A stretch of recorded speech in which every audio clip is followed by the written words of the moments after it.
What's up? This is Alex, DJ Couch King. Ableton Live 12 just dropped, and if you're watching this video, it's probably because you haven't decided whether or not you should upgrade yet.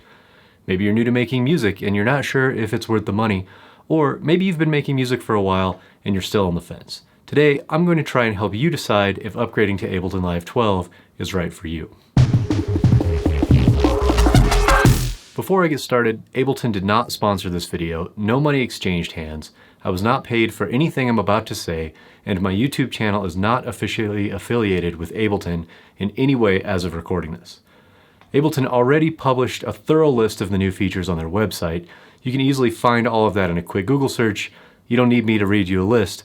So instead of just reading you the changes to the interface, synthesizers, or effects, I'm going to try and help you really think about whether or not this upgrade suits your needs. If you want to know exactly what all the new features in Live 12 are, I'll pin a link to the official page in the comment below and you can take a look for yourself. Companies that make music production software are really good at marketing.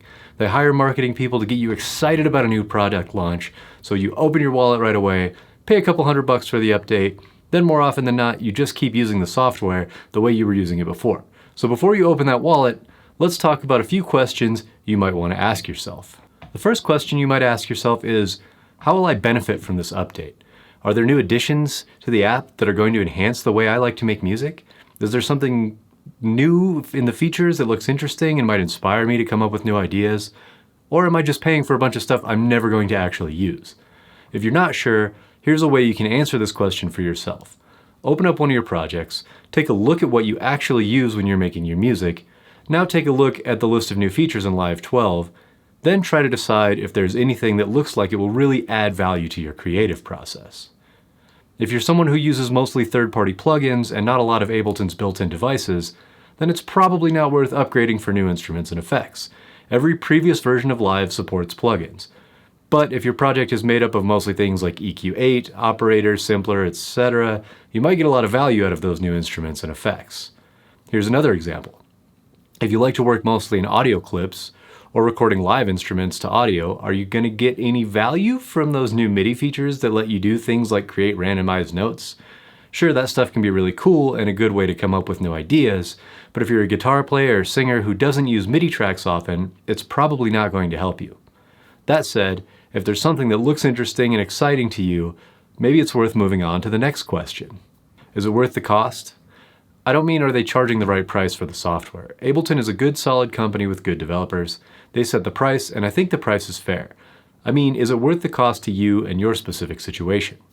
One thing you might want to think about is how comfortable are you using the version of the software you currently have? Are you still learning the interface? Do you feel like you're struggling just to get around the software and figure out what everything does?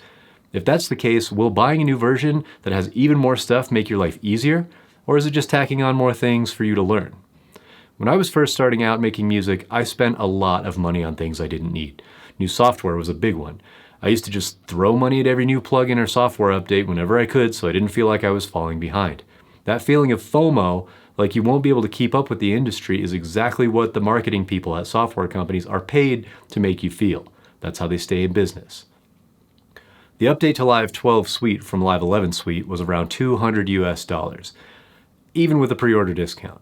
If you look around your studio and think, maybe I could use a better microphone, or maybe I need a new audio interface, or maybe you need some new headphones, which is going to be a better use of that money in the near term?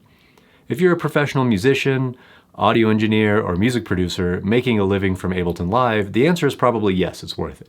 Even if you're seeing modest income from your music, it's a nice tax write-off, as long as there is some feature that adds value to your work.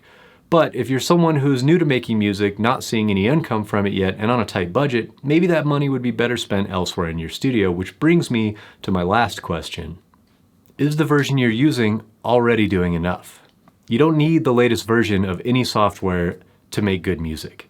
Most of the music you like was made on older versions of Ableton Live, Logic, Pro Tools, FL, whatever. 99% of anything you need probably exists in the software you have. I have students that are still in Ableton Live 9 and it works great for their use case. Unless there is some major compatibility issue with the operating system you're using, you'll likely be able to ride your current version for many years into the future. But just to be fair to both sides of this debate, There was a shining example of this with the jump from Live 10 to Live 11. Before Live 11, the software did not have the ability to comp audio takes. If you're not familiar with take comping, it's the ability to loop a section of the song, play the same part over and over, then easily combine all those recordings into one take. For people who record guitars, vocals, or live instruments, this feature alone was worth the upgrade. That said, if take comping didn't excite you, then it might not have seemed like a good time to upgrade. Okay, let's bring it all home here. If you're excited about the new features and think they will add value to your music, if you can justify the cost and don't need to spend that money elsewhere, if the new version does things you need your current software can't, then it's probably worth upgrading. If any of the things I just mentioned don't apply, maybe you should hold off, ignore the hype, and get back to making music instead of worrying about whether or not you should upgrade. I've upgraded my software many times over the course of many years, and never once did a new DAW make me a better musician or producer. Something to think about. If you're wondering after all that whether or not I'm going to upgrade, the answer is yes. And here's why. I'm a content creator. As a content creator, new software means I have new things to make videos about. I get paid from ads on these videos, so I can justify the cost. I also like to make electronic music, and I use the built-in instruments and effects a ton, so I will get lots of value out of the new instruments and effects. The updates to the MIDI clip editor are a new feature that will also add value to the way I write music. So yeah, I went down the checklist for myself before making the decision to upgrade. So what do you think? Are you going to upgrade? Are you going to wait? Most importantly, did you find this video helpful in making a decision? Let me know down in the comments section. If you liked this video and want to see more, hit that like button, hit that subscribe button, leave a comment below. I'm off to go finish some tunes in Ableton. Thanks for watching. Peace.